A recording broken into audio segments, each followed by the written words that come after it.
Josh, and I'm a furnace operator.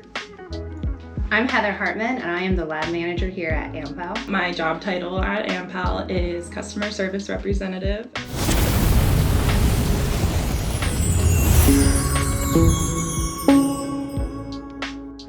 Aluminum powder is made by putting it into the furnace, and then it goes to the back of the furnace into the bath.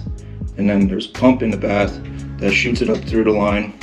It goes down to 2 nozzles on one side, 2 on the other, back into the furnace.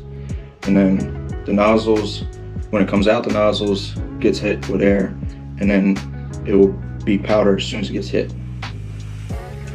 As the lab manager, I needed a 4-year degree in chemistry, but a degree in material science, engineering, or metallurgy would have been sufficient. And it really just takes about several years of training that is very specific to this industry to do the job I do.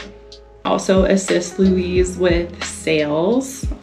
We basically work with customers from the beginning of their order to the very end when their product ships out the door until they receive their product and are invoiced for what they are purchasing from us.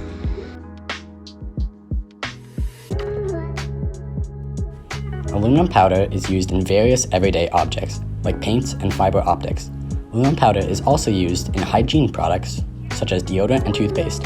Aluminum powder is very common in these products unless it is specified that there is no aluminum powder.